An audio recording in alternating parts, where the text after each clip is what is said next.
Hello, everyone. In this podcast, we will be discussing sensitive topics such as sexual assault. It's important to take care of yourself while listening. Some suggestions are listening while you're in a healthy headspace or knowing who you can reach out to if you become upset. Our 24/7 helpline for crisis calls based out of Central Florida is 407-500-HEAL. By contacting the national hotline at 1-800-656-4673, you can get support and learn about your local resources. There's always someone ready to help.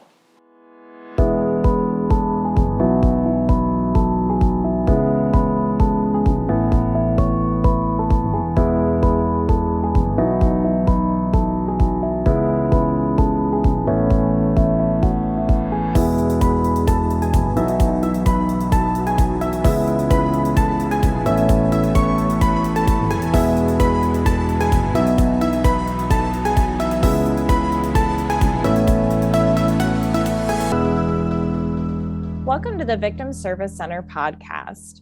Here we sit down with professionals that serve survivors and victims of trauma or those who've experienced violence and have conversations about social issues. This week, we are talking about fatal domestic violence and strangulation. My name is Emilie Mitchell. My pronouns are she, her, and I'm the education coordinator at the Victim Service Center of Central Florida. With me today, I have Evelyn Herrera-Jackson. Evelyn uses she, her pronouns and has been employed with Help Now of Osceola, Inc. since 1998. She earned her undergraduate degree at Hofstra University and obtained a Master's of Science in Education with an emphasis in counseling multicultural groups from State University of New York College at Rockport. As the Outreach Services Director for Help Now of Osceola, Inc., she has facilitated numerous workshops on domestic violence, teen dating violence, sexual violence, drug addictions, and cultural diversity. So, Evelyn, thank you so much for coming back onto the podcast. Happy to have you. Oh, thank you. I'm lucky that you want me. So it's a good feeling. Absolutely. Always a pleasure to have you. And I'm really excited today, too, because we're also joined by Dr. CarolAnn Peterson. So Dr. Peterson uses she, her pronouns, is a former full-time lecturer at the University of Southern California and joined the School of Social Work in January 2004, where she taught a course on domestic violence that she created and taught leadership, diversity, policy and advocacy, and global violence against women. She is the author of Interpersonal Aggression, Complexities of Domestic and Intimate Partner Abuse, and is a certified national expert witness on strangulation prevention. Dr. Peterson was appointed to the Los Angeles City Mayor's DV Steering Committee. This committee oversaw the research design of a needs assessment with funding provided by Blue Shield of California Foundation and reviewed the final report. So thank you so much, Dr. Peterson, for joining us today. Thank you for having me. This is really a pleasure and a treat. Absolutely. I think that this is such an important conversation to have. Just as a really brief introduction, previously on this podcast, we have talked about domestic violence and intimate partner violence and how abuse can take many, many different forms. So, for example, there can be economic abuse, emotional and verbal abuse, sexual assault, isolation, physical violence, and much more. One such type of extremely dangerous and fatal violence found in DV, which is domestic violence, and IPV, which is intimate partner violence, is strangulation, something that affects more survivors than we may realize and is often not talked about. So today we will be chatting about the prevalence of strangulation, its short-term and long-term effects, barriers survivors face when reporting it, signs to look out for, and ways we can help support survivors of IPV and DV. So with that, I was hoping that if you could both just start off a little bit talking about yourselves and what you do. Well, I'll go ahead and start. As she mentioned already, my name is Evelyn Herrera-Jackson. I've been with Help Now of Osceola, which is one of the certified domestic violence centers here in the state of Florida, for many moons. I think this October will be my 24th anniversary, work history. Wow. Congratulations. Yeah. And, and I just want to just add, I oversee the outreach office, which includes programs and providing services to the survivors that come to seek information or awareness about their situation or an insight. And I think that I feel like I've been blessed to see the evolution of services has evolved. Whereas back in the day, we provided structure to services and assuming that we're the experts because we've had the knowledge of domestic abuse, when in actuality, the survivor is the expert of her own safety, of her own abuse. And our role is to guide her through her journey of being non-free in a violent-free environment. So I think I'm fortunate to have been part of that movement and see that evolution. And I'm glad, and it's still knowing that we have a lot more to go, because understanding the whole, and I think the manipulation of abusers, there's no actual start date and end date for their manipulative tactics. So as we have to also evolve with understanding how to keep survivors safe. Our focus is on the survivor, but yet we also have a responsibility to community accountability of making batterers accountable. So I think that's where we're struggling at as a society. We need to continue to work on that. And I'm glad I'm in there, but you know what? There comes a day that I want to welcome retirement. However, I do see that I'm going to be a lifer in this field because survivors are constantly in need of assistance to guide them through their journey. And I'm glad I'm in the right place. I think that's about it. That was brief. Was that brief? It was. I really appreciate it, Evelyn. I'm going to circle back to that point that you made later on in the podcast about how things have kind of changed. So thank you so much for all the work that you do and that you continue to do. Dr. Peterson, could you tell us a little bit about yourself and the work that you do? Been doing this work for over 35 plus years. Not what I ever intended to do. At the time, I was a registered lobbyist in Sacramento and figured one of these days I'm going to be working for one of those high-powered firms and making lots of money. Got to work with one of our state legislators who's now in Congress, Lucille Roybal Allard, and we did one of the first spousal rape bills in the country. And I had never told my story to anybody, and I'm telling it for the first time before a state Senate committee. And we had a state legislator who sat up there, former police chief of LAPD, who said, "I'm sorry that happens to you, but I don't believe a husband rapes a wife."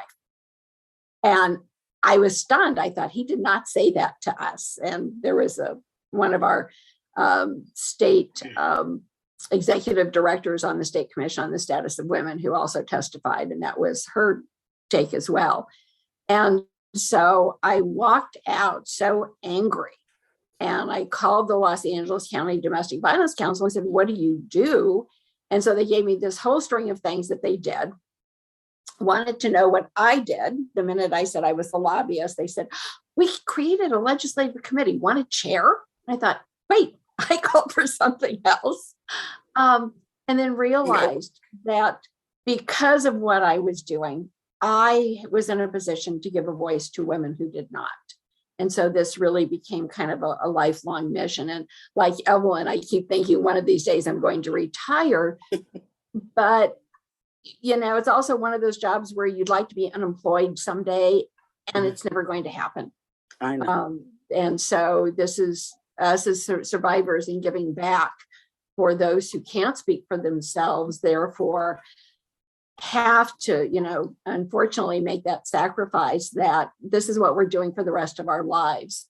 It's also the fact that I feel very privileged in taking the strangulation course from some of the top leading professionals in the country, Gail Strack and Casey Gwen and Bill Green, who is one of the top forensic people in this field.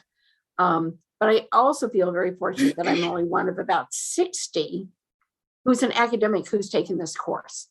So in the scope of the country, I feel a little bit privileged, if you will.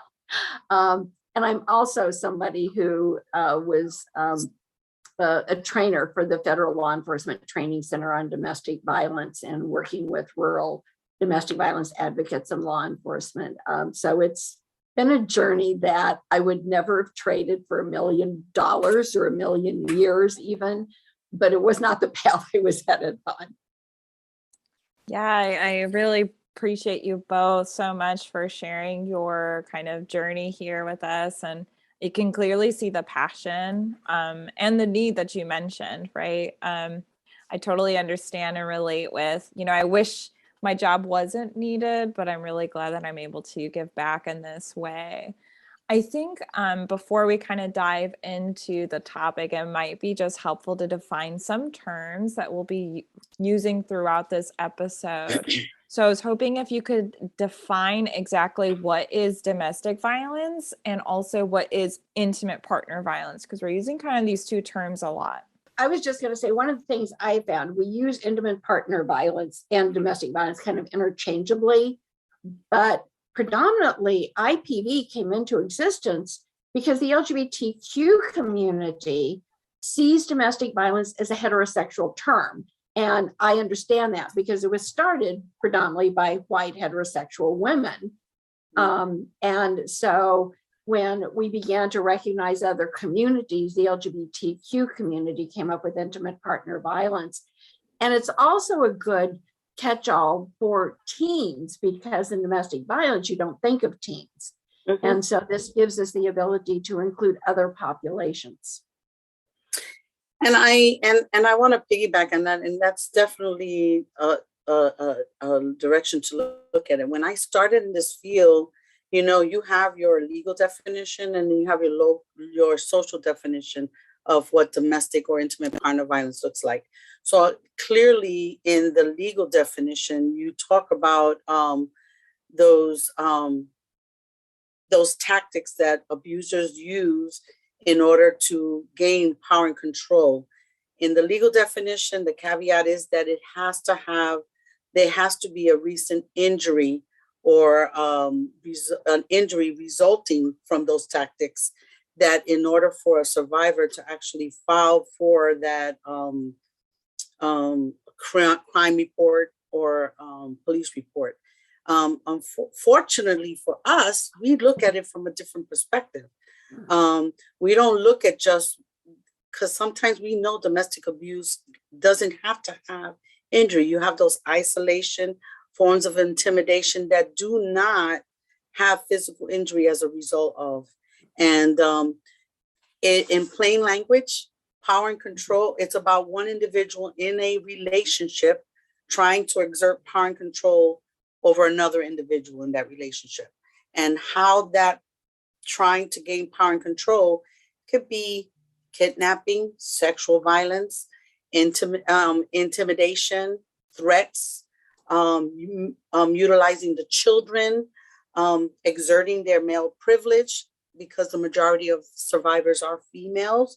But we know in same-sex relationships that power and control does exist even within that relationship. So I remember when I first started, my little man was 5, and trying to explain power and control and equality to a 5-year-old, he said, "Mom, I understand it," and he said, violence that happens in the home, people living together. So you want to do plain language, violence that happens in the home with people that are living together as a family.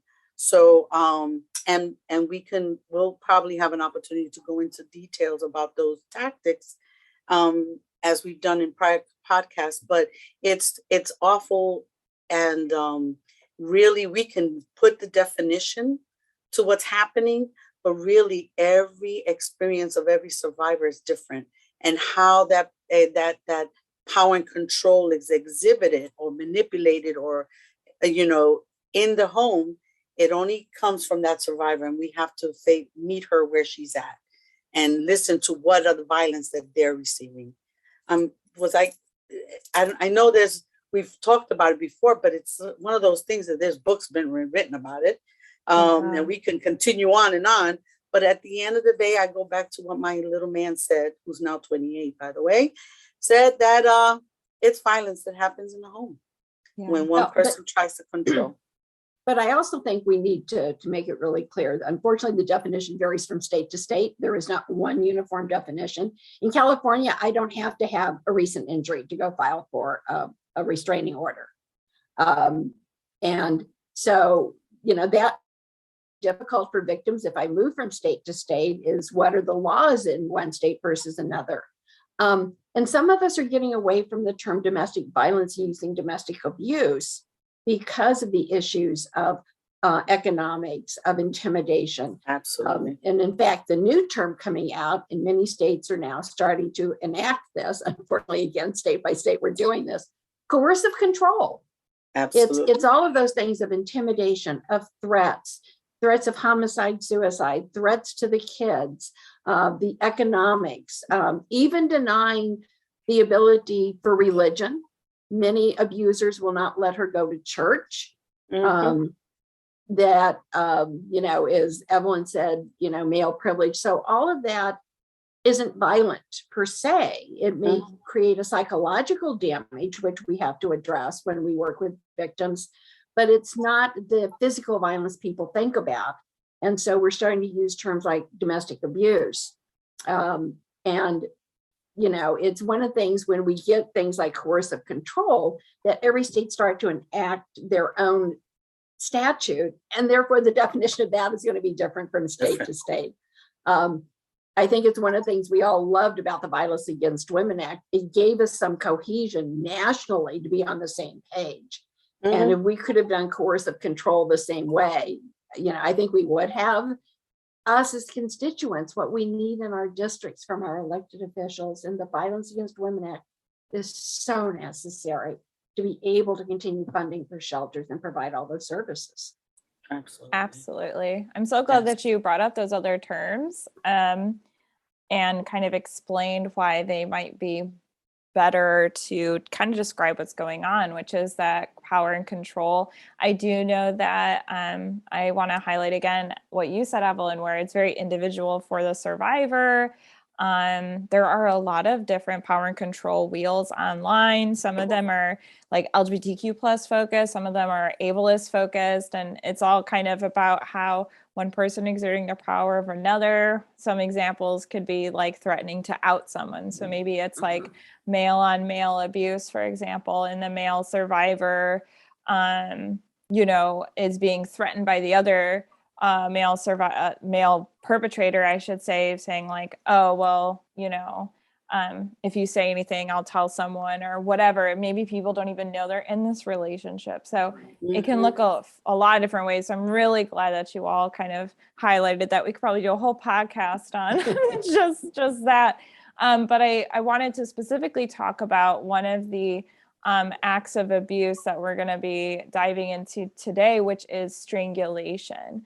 So would you be able to define exactly what that is and what we're talking about?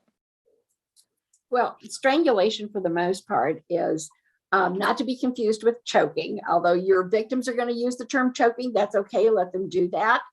But it really is the act of somehow from the outside that your airway is being constricted.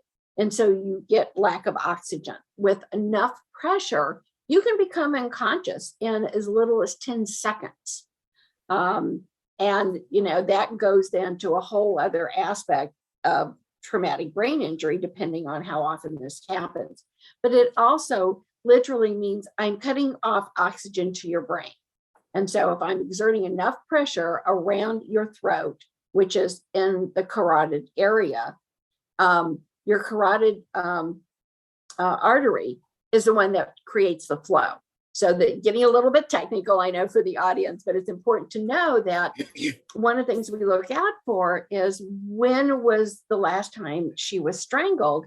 Because if it's been within a few days and she's not received medical attention, we really need to get her there. Only 15% of victims are going to have injuries on the outside that can be photographed. That means 85% of our victims have injuries. We need to know what's going on inside.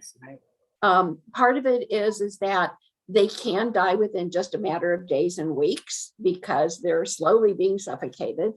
And the other is they can have a stroke within over 2 years, if not longer sometimes. And unless we know that there's been strangulation, we may not know what caused the stroke.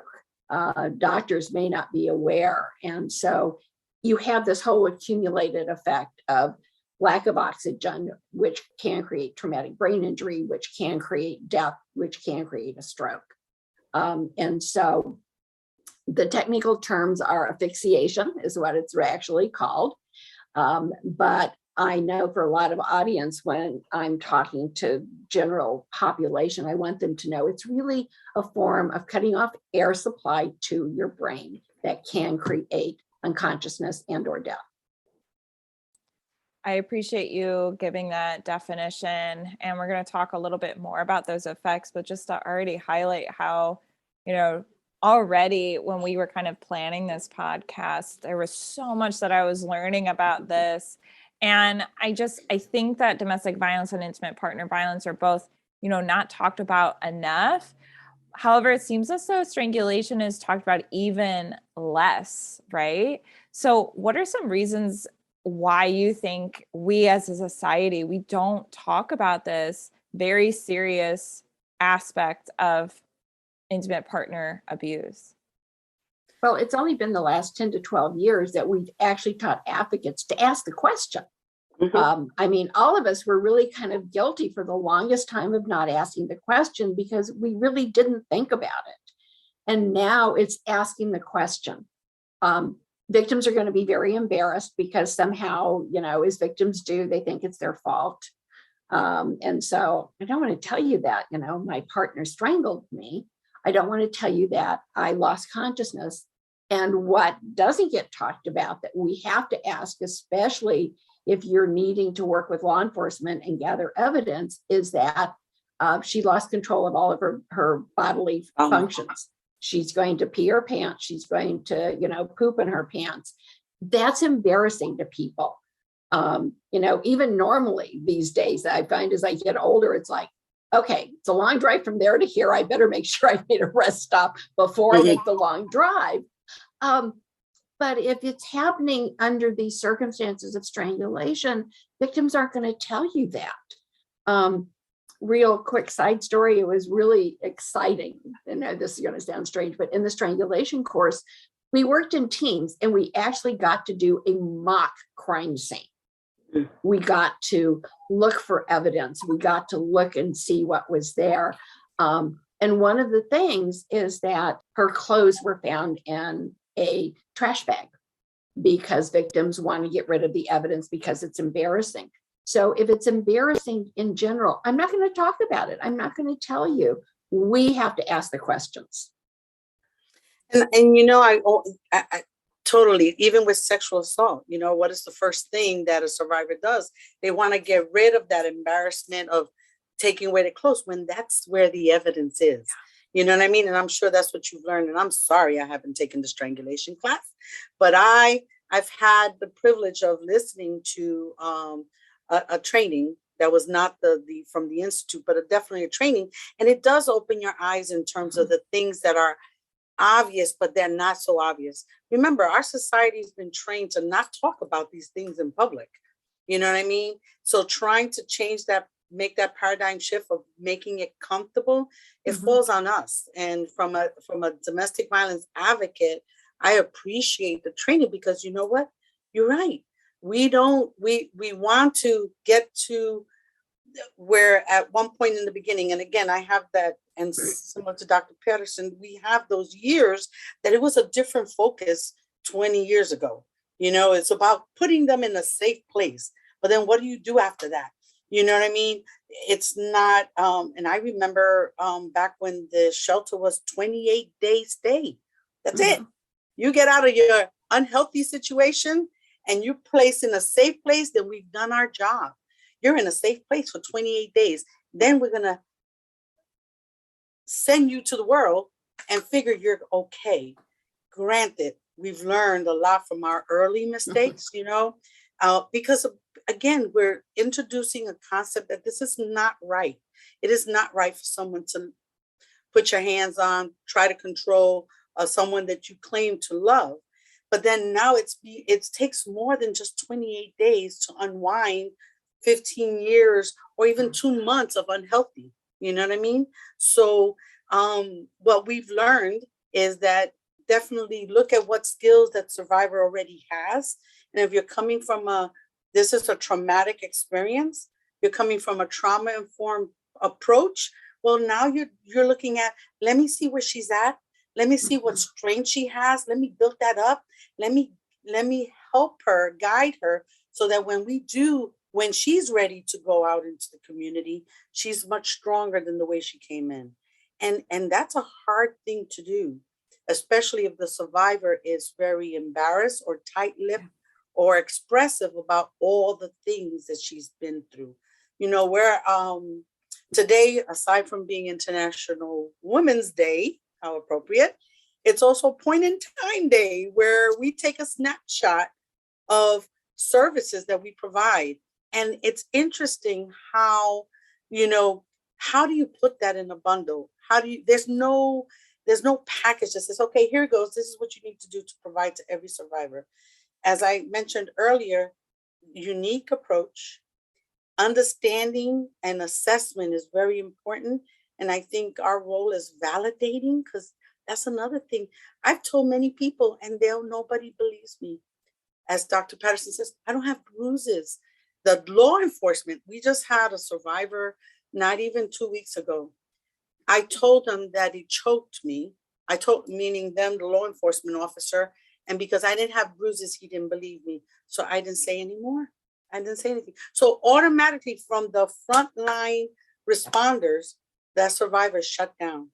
And do you think she's going to feel courageous enough to share it again? So our job as advocates is to establish that rapport so we can give her a comfortable environment where she can. So it's a challenge. And again, it's trying to break that community mindset of, this is something we need to talk about. We need to be educated. We need to do more research, and then definitely provide the more resources to survivors.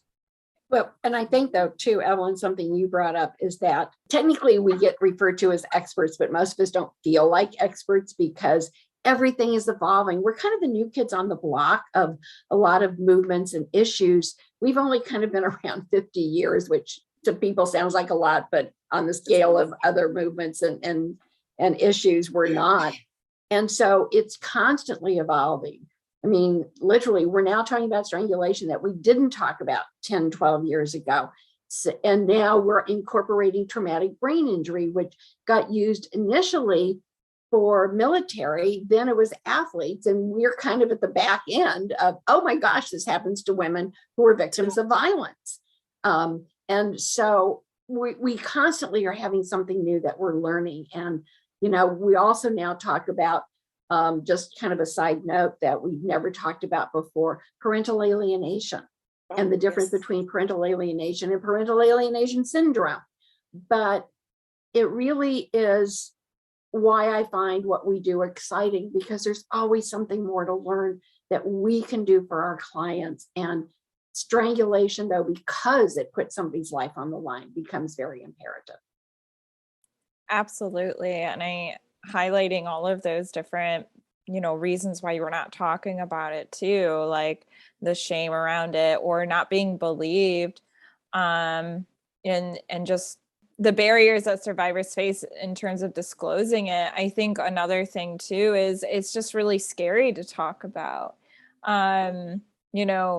We can talk about like intimate partner violence and domestic violence, and we're starting to talk about it more, but when we talk about this specific aspect of it, I think it's just really terrifying. And at the same time, so that's why it's so important that we do. How about specific survivors that have specific identities? So for example, we talked a lot about the LGBTQ plus community, but what about our Black, Indigenous, people of color, or BIPOC survivors? Do you think that there is like an extra barrier that they may be facing when it comes to seeking services for strangulation prevention or because of strangulation?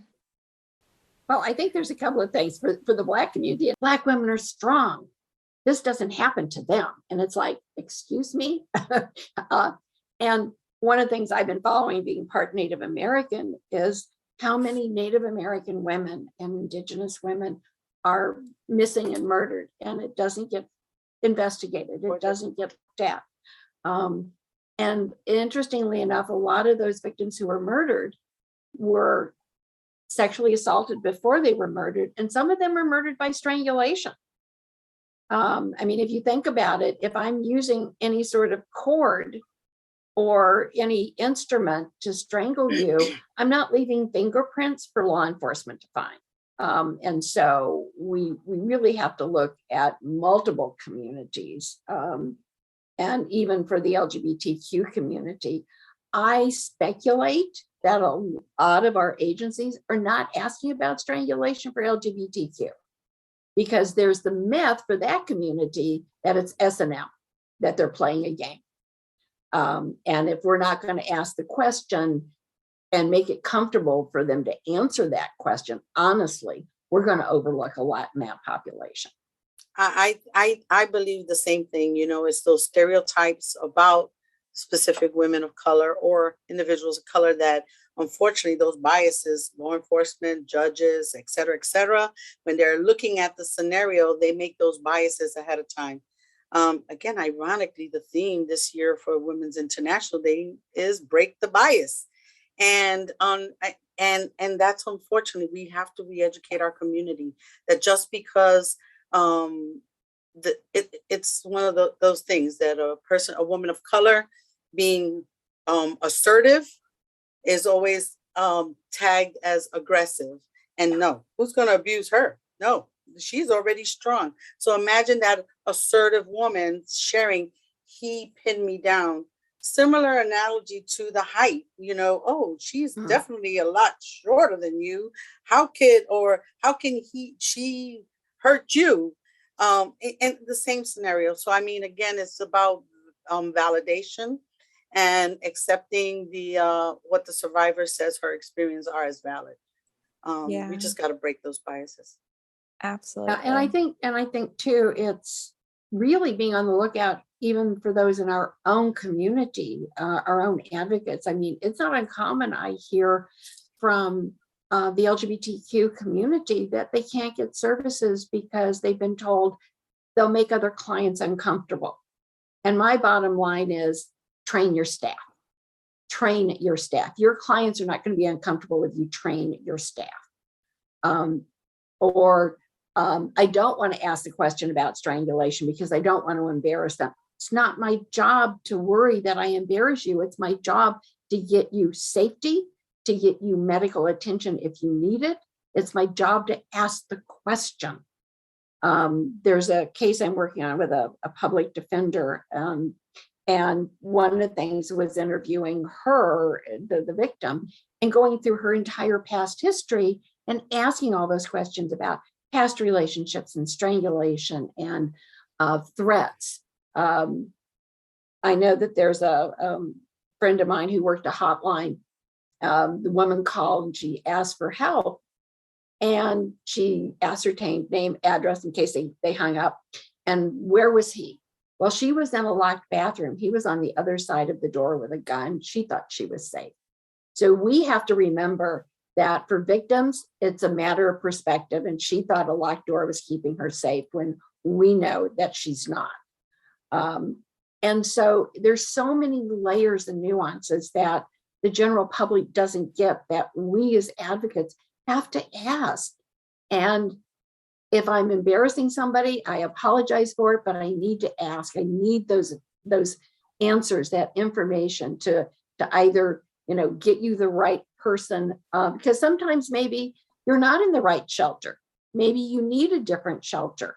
Maybe it's not the most convenient. What we do in Los Angeles is, because we've got like 21 shelters, we move people to other shelters because of safety. So they're not in a shelter in their community.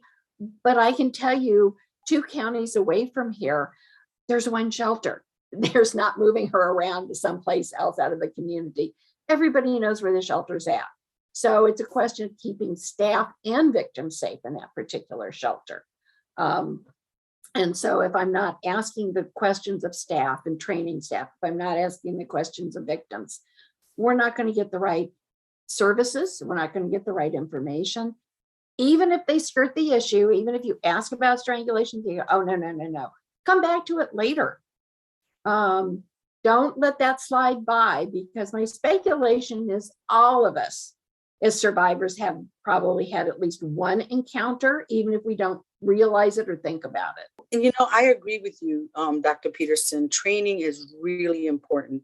I mean, we're right now finishing our third year as the trauma-informed pilot project here in the state of Florida. So 3 centers were chosen to refocus everything, from the intake to actually engaging in conversations with survivors. You'll be surprised how many adult individuals, young, middle-aged, or even seniors, are very uncomfortable about asking someone's sexual orientation. That's information you need. That's information you know. So I am, our team are constantly doing role playing, constantly practicing, constantly training, take this training, take that training, so that you can be comfortable, because it's those questions that establishes a different, it's our responsibility to create the environment. It's our responsibility to make the survivor feel comfortable so that she can be open to have those conversations. It's extremely important. And sometimes we have people with old school mentality coming into the field, and we have to break it down and unwind and retrain. And sometimes I like those graduate students freshly out of grad school, because they're trainable. It's the ones that already been in the field that have not adjusted to the change. And strangulation is a must. I mean, we currently have a survivor that was strangled in another county. The injury caused 3 vertebrae issues from how hard the abuser strangled her. And to tell you that the system has failed her. Mm-hmm. You know what I mean? Whereas she was not credible. This was a professional woman that had a very good paying job, that right now is struggling with homelessness, struggling with mental health issues as it relates to this traumatic experience. And it's difficult to try to access services. And it's a shame, because society is seeing her as, you had a job before, why can't you get a job now? You know what I mean? And trying to access services for her, especially she suffers from anxiety right now. Granted, abuser is 2 counties away, but her anxiety level is so much so that she's residing with a family member, former Marine. How is that helpful? Okay. Imagine the structured experience. It's a challenge, and it's our job to ask the questions. So we utilize Dr. Campbell's lethality assessment, and there she has a very clear question. Number 10 is, have you ever been choked or strangled? And we are at the point that with the Trauma Informed Project, that when we have those intakes, it's not about checking the boxes and making it ritualistic. It's about having those conversations and making it a natural process of that sentence, that question has to come out in the conversation. And I've been seeing a lot more where survivors are saying yes. You know what I mean? But again, a continuous training is necessary. Yeah, thank you so much, Evelyn. And that's a pretty good segue of the story that you were mentioning as far as the effects of strangulation on the vertebrae that you were mentioning. I know that we also talked a little bit about how there could be stroke many years later, and also death in a few days as well. But I wanted to know, what are some of the other effects of strangulation? Quickly, I wanted to piggyback on what Evelyn said, because when I was doing a lecture on strangulation for one of the local DV councils, had a woman come up afterwards, right, who runs a shelter, and she said, I've got somebody who seems to really have a memory problem, and just she can't really get all the facts straight. And she said, we never asked. She went back, literally asked her about strangulation, and the multitude of times this woman had been strangled, they began to realize there was traumatic brain injury. And so I was so glad she was at the training, because then she knew to go back and ask not only this client, but every subsequent client after that, so that didn't get missed. Wow. But the signs are not simple, but they are in some respects. You're looking for what I call almost like measle-like bumps around the eyes, called petechiae, which means that little blood vessels in there have burst, around the eyes, around the ears, in the mouth, around the scalp. It can show up in other parts of the body, even down the neck, but usually the eyes and the ears and the mouth are the most prevalent. You want to know, is this their normal voice? Because if there's been enough pressure, they're going to have a very raspy voice. Is it hard to swallow? If there's also been enough pressure, you get like the sore throat effect, and you don't want victims to just downplay that and think, oh, I've got a sore throat. It's related. You need to know that. Are they having memory loss? What can they remember about that specific event? One of the questions to ask is not only have you ever been strangled, when was the most recent one? Because you want to know if it's been within the past few days or a couple of weeks, did they get medical attention? And if not, you need to make it imperative you want them to get medical attention. As I've always told my students when they're in the field, if that person refuses, make sure you put it in your notes. You ask and they refuse because you don't want it to come back on you that you didn't ask and you didn't encourage them to go get medical attention. And then also too, how many times can they remember? How many times? Has it been 1 to 5, 5 to 10, 10, 20? At some point, you're going to get some victims who have had it so many times they can't really remember. Okay. And you may have some where it's only been a few times. Were they unconscious? Can they remember how long they were unconscious? Did they get strangled on the bed and they're now on the floor? Is there a head injury? Is there a head injury from the strangulation? Because many times abusers and strangle the wall. Now you've got a head injury. As Evelyn said in the case she was talking about, the pressure was so severe that there's cracked vertebrae. This also is going to lead to other health issues down the road for this person, and sometimes it's going to be lifelong. You want to also ask them what they remember about being said. Many, many times what you're going to hear from victims who have strangled to the point of unconsciousness is that I thought I was going to die. They're literally looking to them at the face of death. And it's very possible that they are. Where you get a difficult piece is from the abuser side is I never intended to kill her. That's where this gets into the legal aspects, and I leave it to the attorneys, but it does go to the intent of the abuser, which is where the legal system has difficulty, because if I say I didn't intend to kill you, how do I know that you did or you didn't? My take on it, and it's not legal, is that if you've done this to me multiple times, the message you are sending to me is I can't easily kill you. That is the message I am sending to you. And as I also have taught my students, that the problem we have is that almost every abuser threatens to kill. The problem is I can't tell you the ones who threaten to kill who will, and the ones who threaten to kill who don't. But to me, strangulation is taking that ultimate step to give you the indication that I can kill you.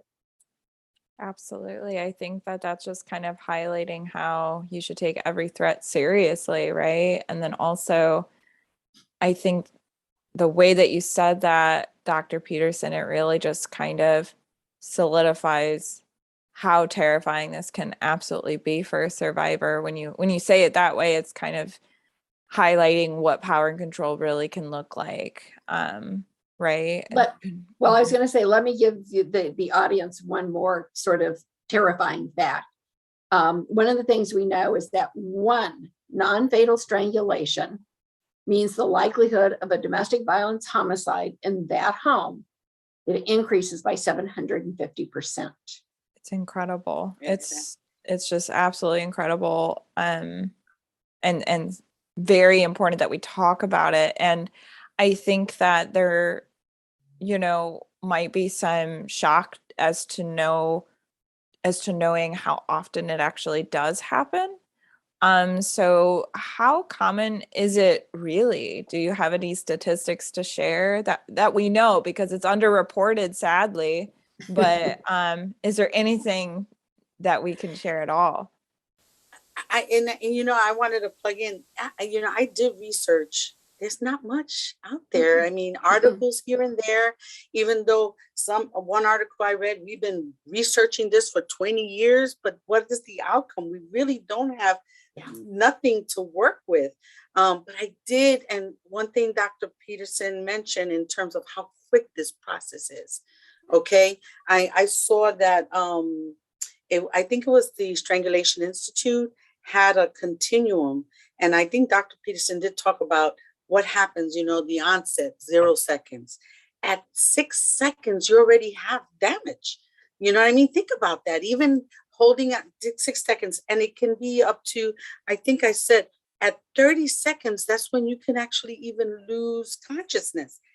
How many clients have come and said, I experienced a seizure for the first time, never connecting that seizure was directly related to, or maybe because of the stress and everything, making reference, I have a heavy headache, never associating it with that strangulation. So seizures, strangulations, my jaw hurts. They're thinking I was screaming so loud, I was stressing, and maybe I tightened up, but not connecting it to the strangulation. It forced me to look into even more and saying, how dangerous is that? Looking at the signs and the symptoms. Sometimes we can look at the symptoms and saying, oh, she's stressed, and that's why she's having a headache. And if we never asked the question, never connected the two. Again, going back to this physiological consequences of strangulation, that it says that at 62 seconds, you're dead. Mm-hmm. That's a minute.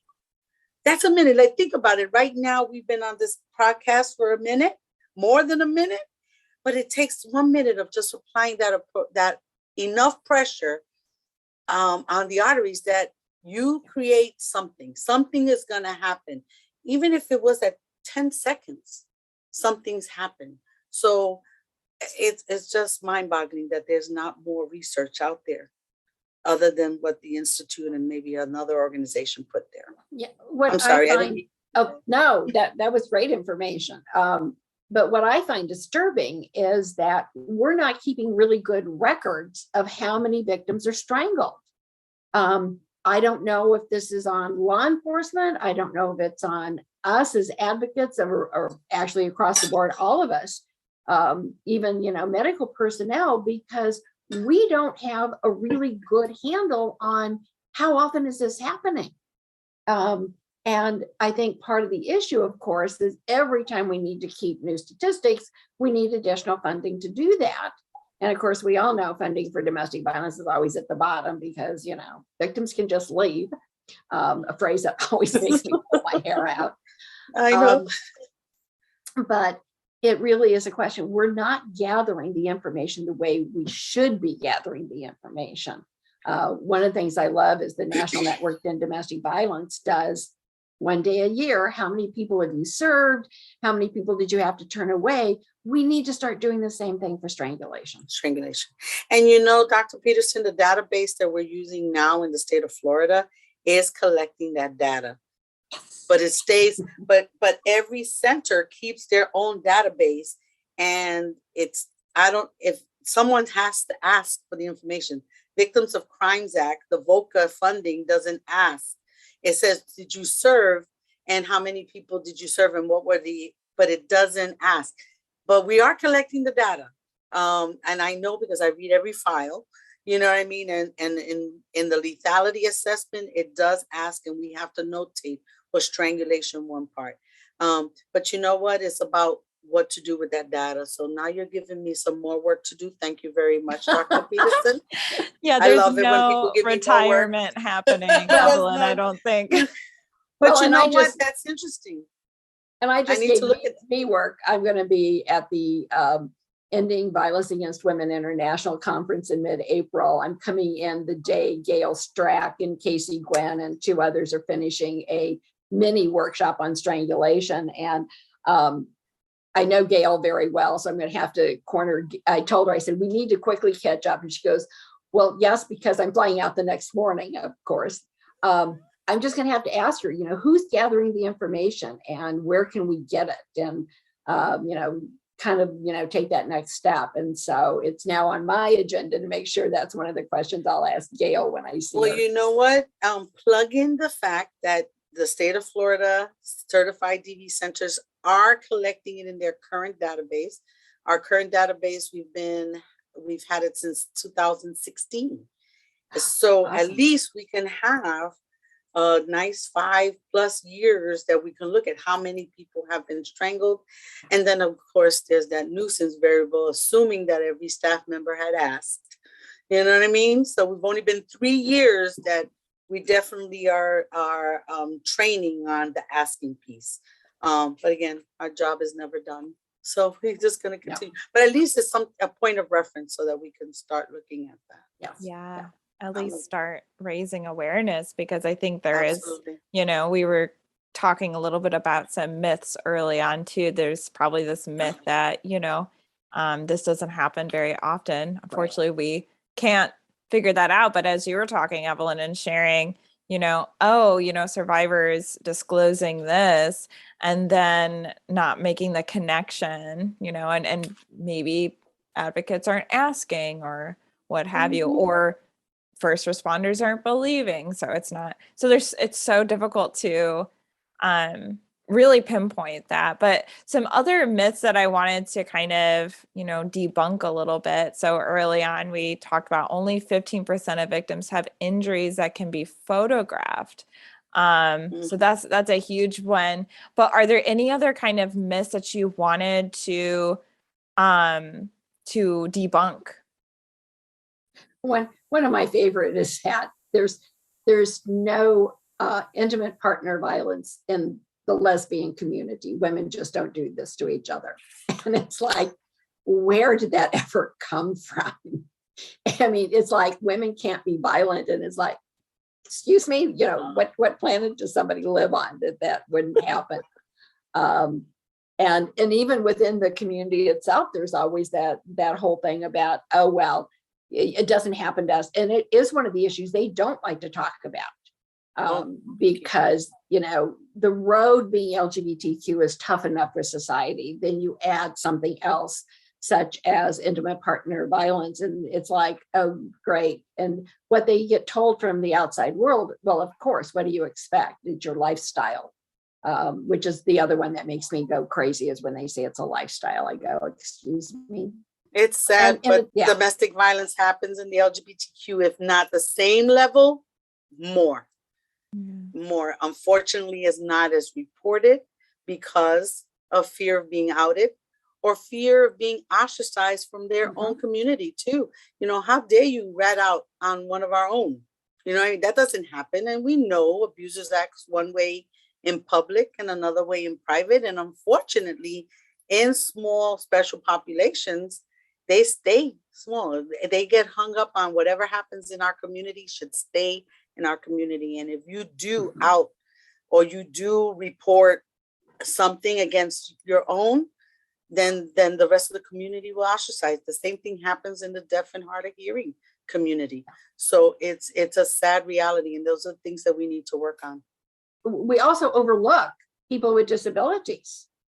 And they are probably some of the most abused, not even from intimate partner abuse, but in general, because they may have limitations that fighting back or even, fending for themselves can be really difficult. And so we have to remember that's another population. Absolutely. I wanted to share one of the myths that it says that, and I read this in an article, that survivors should be able to detail, if they were choked, they should be able to detail their attack. And that's a myth, because come on now, you just been unconscious, and there could be memory loss there, and thinking that you should be able to recall that's crazy. And you know, the sad thing, I think law enforcement officers are the ones that are guilty of this type of a myth, you know, assuming that they should be able to detail the, similar with sexual assault victims, you know what I mean? You should be able to give us detail to detail what happened. And that's not accurate. Well, and it also comes from attorneys who defend abusers. Well, why can't you recall the details? And, you know, and they use it against the victims so frequently that, you know, and then they wonder why victims don't want to testify. If what I struggle. Yeah. We have two attorneys, and God love them. They have to follow the law. Okay. So when they're filing for orders for protection against our survivors, well, if they don't have the evidence and if they can't do the win, they won't take the case. And that to me is heartbreaking. And I'm not, again, with all due respect to attorneys, you know, they have a job to do, and they have, I want to say, a respect in the judicial community by bringing cases that are worthy. I don't know if I'm even explaining it correctly, and I don't want to, like I said, downer on attorneys, but you know what? They want to take a case in with that has sufficient evidence. And one of the biggest drawback is the survivor, if they're coming in with fear, legitimate fear, and if there's no injury, that fear is stemming from somewhere, a viable threat or fear of harm or whatever. You know, at one time, I will tell you this, I tell the survivors, you know what, if the attorneys don't feel that they have a strong case, take it yourself. You make the case. And this happened just recently. I had a survivor, she was distraught when the attorney said she couldn't take her case. I said, give me the details. I'm going to work with you. I wasn't giving her what to say. I was coaching her how to say it and saying it assertively. And guess what? She got her injunction. And awesome. It gave me a boo, excuse me, I'm talking like my grandchildren, a booyah to the attorneys for not taking the case. But I digress. So one of the things that we know that the survivors, if they have temporary memory loss because of being unconscious, they don't have the capability of being detailed about their experience. And we need to break that myth. Yeah, and part of the issue is that they may never get that memory back either, which is one of the other things that a lot of people may not know. Almost every cell in your body will regenerate except brain cells. Once you lose a brain cell, it is gone forever. Yeah. It does not come back. And so if you become unconscious multiple times from strangulation, you are losing tons of brain cells that are not coming back. And so that means that memory is not coming back either. Just shows how important it is that we talk about this and help try to prevent it. And you know that Dr. Peterson, you were talking a little bit about some of the things like questions to ask and the signs of strangulation. And I know that you do a lot of trainings. You've taken trainings and you also provide trainings for advocates. And I know that we already kind of dived a little into it, but is there anything else that you want to add on to that as far as what you cover, things like that? Well, one of the things I'm going to say, because Evelyn already has known this, she's delved into it, is the Strangulation Training Institute. Tons of resources. So if people aren't sure what they need, go look on their website. They've got what I call cheat sheets, one little pagers of information. One in particular is, what should you expect from the medical community when you take somebody in? They have what they call the gold standard, and they know not every hospital can rise to that level, but you want to start with that so you know what is the best that you could get. If it's not to that level, you take what you can get, because you need the x-rays, you need those fluoroscopes that are photographing inside of bruises and injuries. You want a doctor who also understands.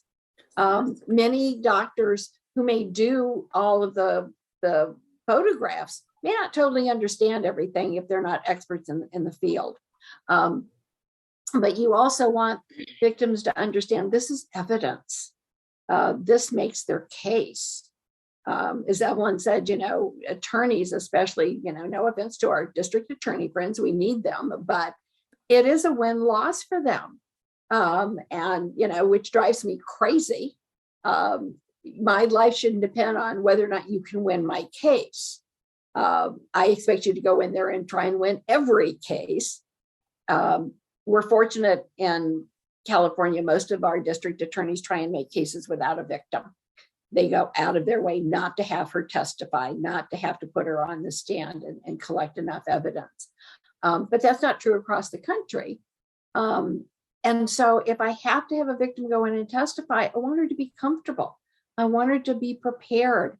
I want a DA and a victim witness advocate to work with her so that she's okay telling, yes, he strangled me 10 times over the course of, a 2-year relationship. And yes, I lost unconsciousness. And no, I can't remember everything because it's been told that I might have traumatic brain injury, and really advocate for herself. Even though the DA may do that and a victim witness advocate, she really needs to have, as Evelyn said, assertiveness that this is what happened to me, and tell that judge or that jury, you are really the best advocate of yourself.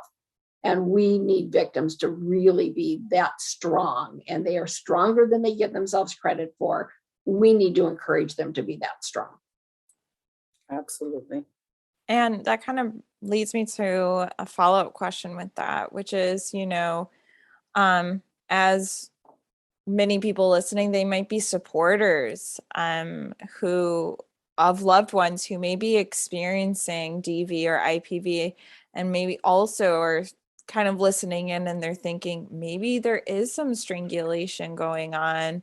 What can supporters who are listening do? How can they help a loved one that they, maybe suspect that this is going on or something like that?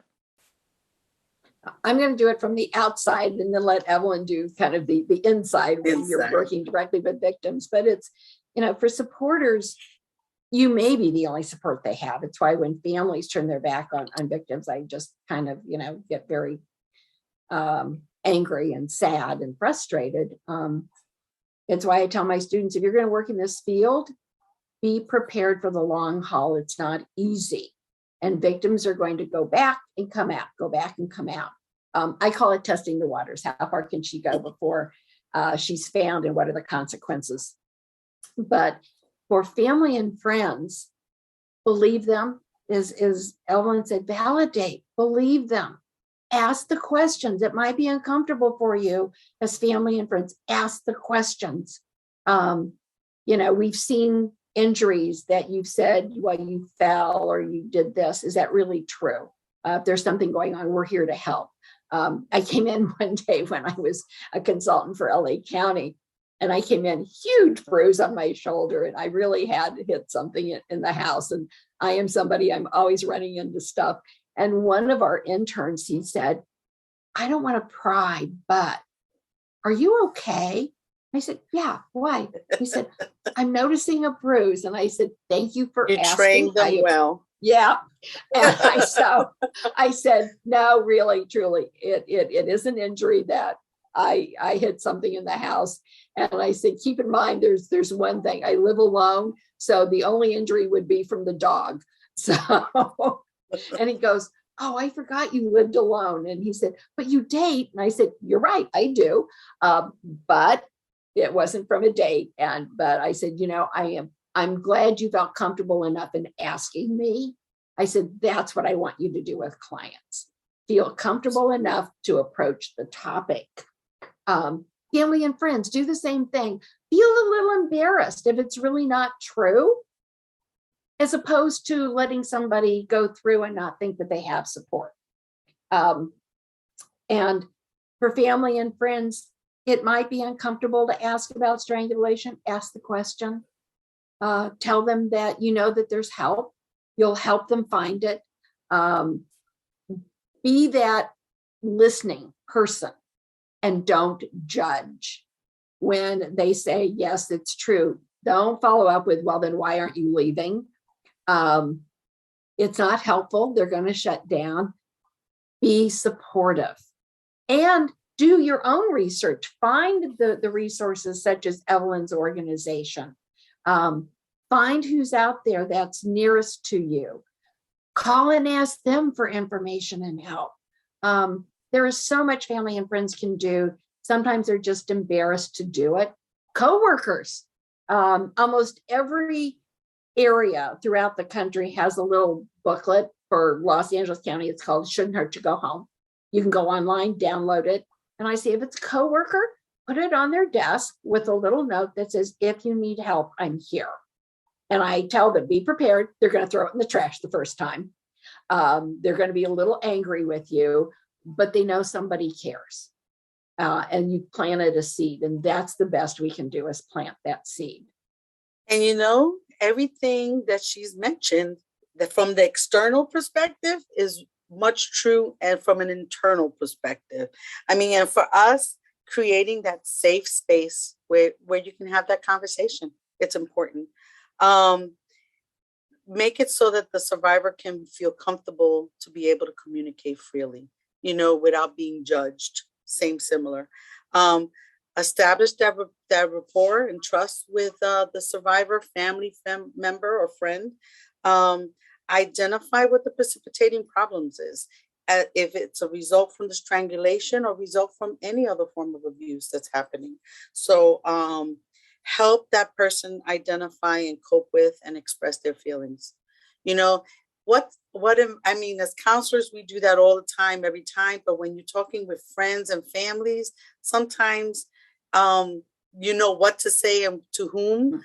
But if you want to find out what's going on, create it where it's comfortable that you could be that safe person for that person to share. Respect differences, avoid assumptions. And, as family members, we have this thing in the trade, never counsel family. You know what I mean? Because you'll be in trouble ethically, but at the end of the day, at least know where to point them to. If you establish that information where they can disclose, then maybe end there and give it to the expert or give it to that person that's trained to do so. Help them explore some options and possible outcomes, because you know what? When you're in an abusive relationship, you're looking like this. You don't see that there's an end to this craziness. So, as advocates, we have to help them look like this, that there's other things that are out there that are available, safe havens, etc. Protect confidentiality. You know what? So people don't share because they know they don't feel comfortable that the information they're sharing can be kept confidential. But if you open up with that conversation, anything you tell me, I will keep in confidence, but I will also provide you some resources and some options that you may not be thinking about at this time. And similar to what Dr. Peterson says, respecting and supporting their decisions. But I'm a trainer for DV advocates in the state of Florida. And one of the things is that we have as one of our thing is definitely approach the survivor with positive attitudes. You don't want to be the naysayer coming into the conversation saying, you know what, I'm sorry this has happened to you, but there's a positive outcome, and we can make that happen. I could help you make that happen for you. Create a culture of power and reduce the imbalance imbalance. And I love this one. The problem is the problem. The person is not the problem. So as a survivor identifies that she's been a victim, then let her stay in victim mode for the moment.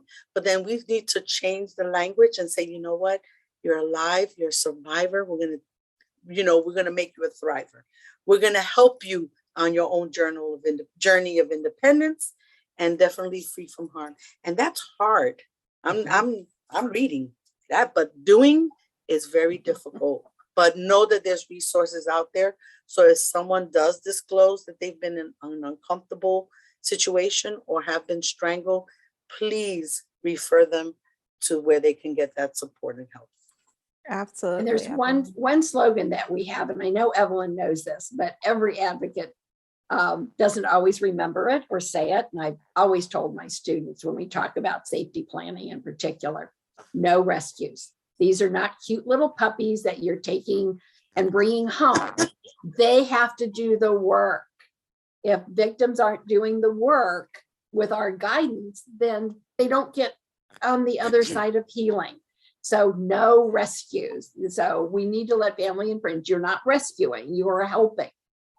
Yeah, I like that. I like that motto that you mentioned. I like to say in my trainings when I give advice as far as how to be a great supporter of a survivor, I like to say, the survivor is the expert of the journey. They're the expert of their story. So they're kind of driving the bus of healing. And then you're maybe on the passenger seat with like some maps or something like, hey, we can do this, we can go here. But at the end of the day, it is the survivor kind of driving that. For those who, I wanted to mention kind of what you were saying, Evelyn, you were kind of highlighting tunnel vision, where like survivors might not see all of the amazing resources that they have available to them. So I wanted to just take some time. Where can survivors go to actually get help? Well, for definitely people that are in unhealthy relationships, we have a state hotline that can direct you to the closest certified center in your area. And of course, I would say that if you've been strangled, definitely seek medical help, as Dr. Peterson says.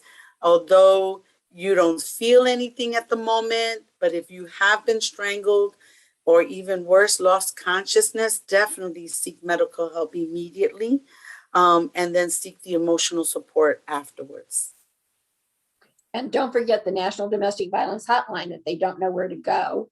Absolutely. 1-800-799-SAFE, SAFE, because they can point them to, a shelter. DomesticShelters.org. Also, they can look on a map at that website and find a shelter near them. And I think it's important that they understand, like Evelyn has already talked about, shelters can provide them so many resources.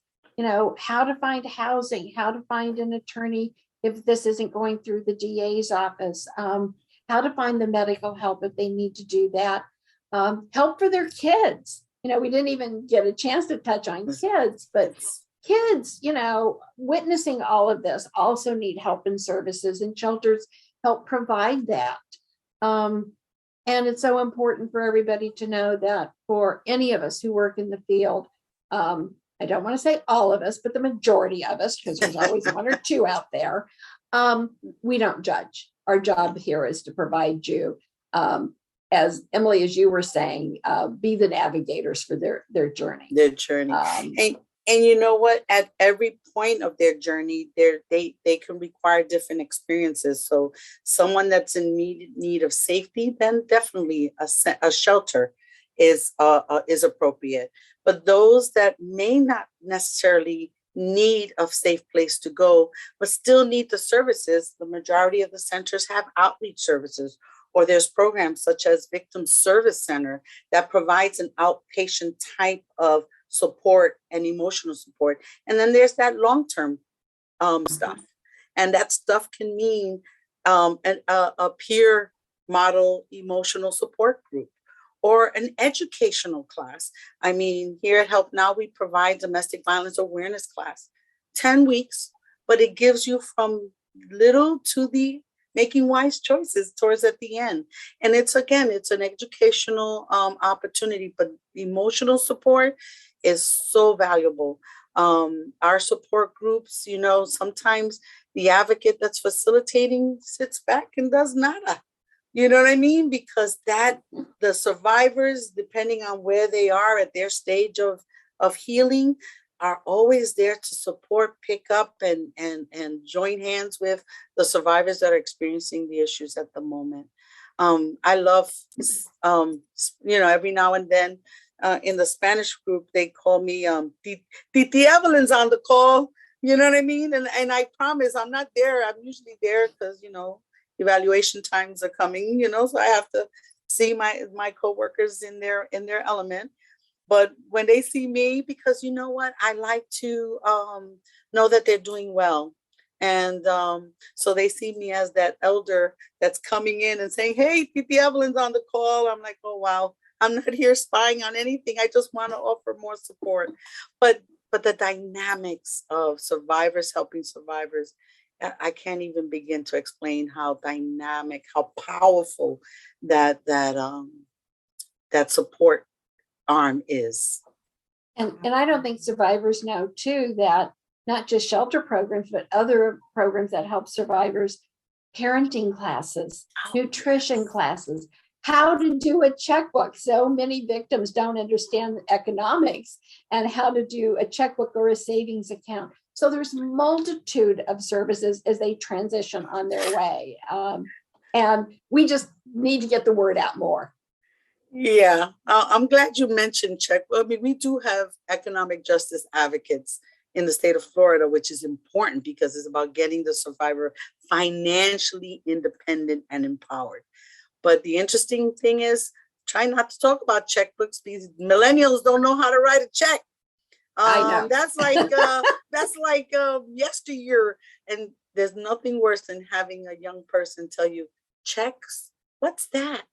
But they still have to balance the account, however. Absolutely. So there is a method to our madness that we do help with economic, to equal out the injustice or to help them get financially independent. But you're right. Absolutely. No, I appreciate that, and kind of just highlighting once again that there's so many resources out there. And it really does take like a community and community partners kind of coming together is just so nice. It's always great to partner with Help Now. And it's just, we're really grateful for the partnership that we have with our community partners, because I guess anyone who's listening, I just always like to share, you're not alone and there's help out there, and there's a lot of different avenues too. And whatever is helpful for you is out there. Right. Absolutely. I know we talked a lot about kind of, where we came from and what still needs to be done. We talked a lot about how there needs to be a lot more research and more education. But I also wanted to kind of circle back kind of with two last questions here. But the first one being, we talked a little bit about how IPV and DV has changed over the years. Wanted to see if you wanted to give any final thoughts on that, especially with your extensive knowledge and experience working in this field, and then why you continue to do what you do today. I'll start. I mean, it's one of those, you got to have heart and passion to do the work we do. The important thing is to create a support system amongst your colleagues, because we can go through vicarious trauma often and not even realize it. So it is important for us to stay healthy so that we can be healthy for the survivors. But I think it's the passion, and there's nothing we don't go into this field to be independently wealthy. That's for sure. So it's not the finances that drive us, but it's that it just takes that delayed moment that makes that of gratification when you get that thank you, that makes it all worthwhile. I mean, getting emotional just thinking about it. I tell you, about 2 weeks ago, I'm just walking into we've been in our outreach office for now 2 years, going on 2 years, I think. And then there's this big truck that parks right in front.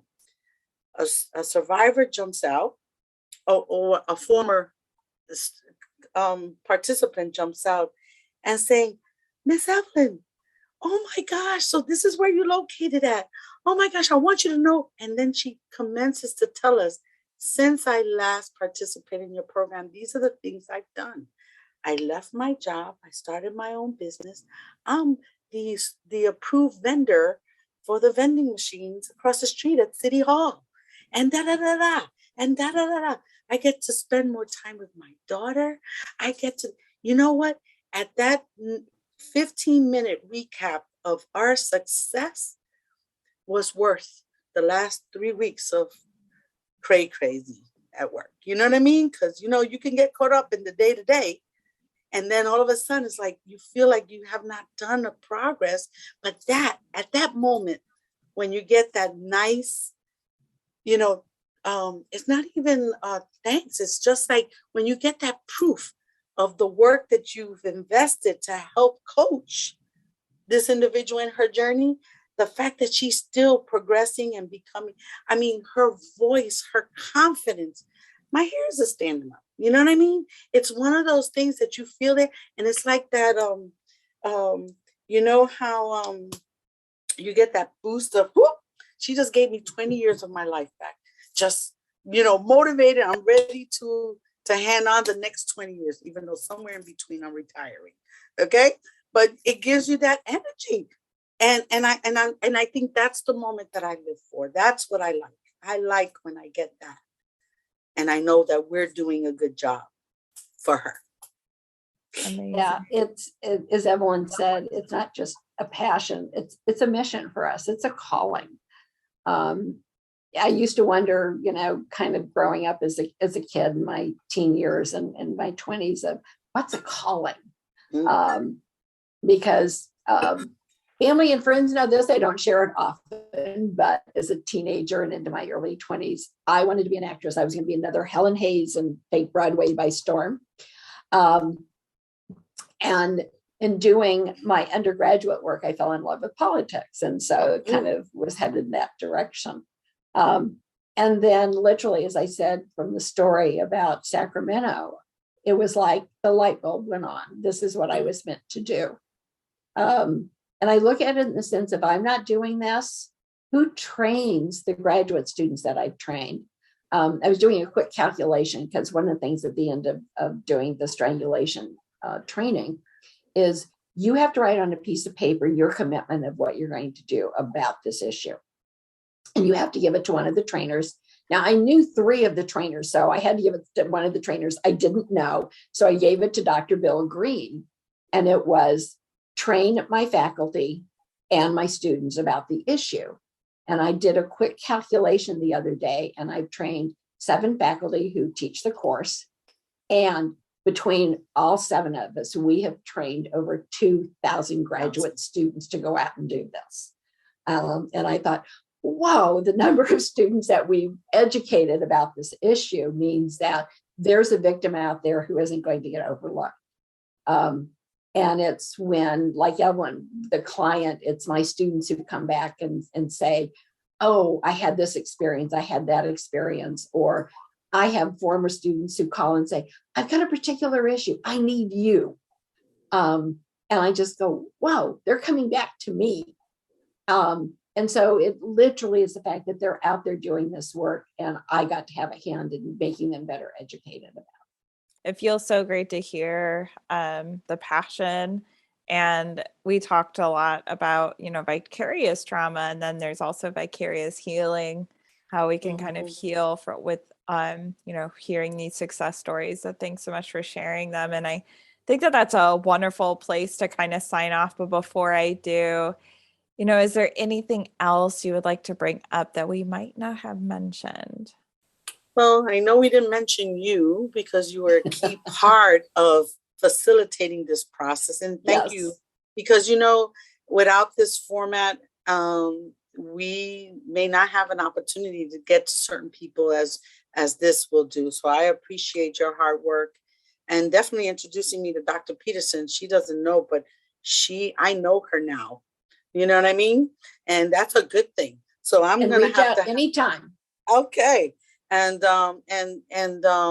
definitely when it comes to raising awareness in the community, we do we put together a conference every October to educate the community about many different aspects of domestic violence. And this is something that I know that I'm going to put on the agenda this year, because it's that important, So I appreciate you, and I appreciate the fact that I've met you, Dr. Peterson, because it's definitely, I'm going to read about you. I'm going to go start Googling you.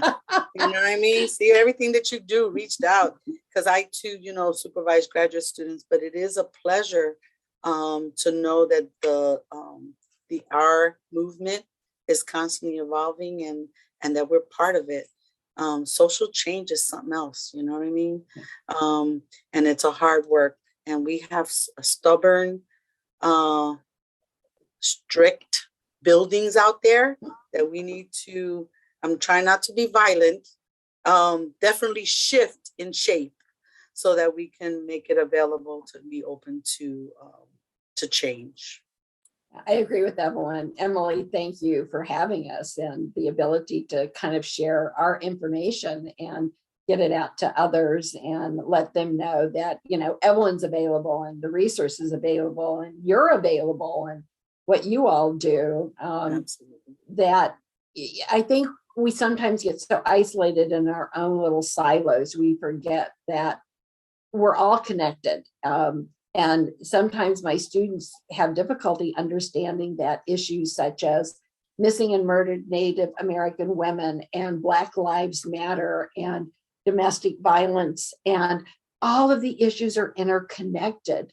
And one of the things I'll leave your audience with that I love the most is I always ask my students one question: how do you eat an elephant? And it amazes me that they all sit there and go, and it really kind of goes through their head. And I go, one piece at a time.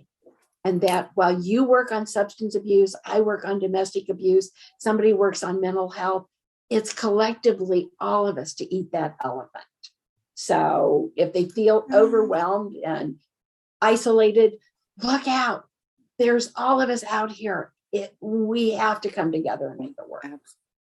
Definitely. I really appreciate that. It's interesting because just as you two were mentioning, like why you do what you do, hearing how beneficial this connection has been makes it worth it for me. So I really appreciate hearing that. I remember when we were meeting for this podcast, I was like, oh my gosh, here it is. I felt so great that you both were able to connect. And I'm really excited to hear that this topic is going to be added to your agenda in October. So thank you both so much. And I just want to also thank the audience for listening to the Victim Service Center podcast. So the VSC is a nonprofit organization that provides free confidential counseling services for victims of any kind of trauma in Central Florida. To learn more about our services, please visit victimservicecenter.org. And to everyone listening, healing is not linear and you are not alone. And thank you so much, Dr. Peterson and Evelyn, for joining me today. Thank you.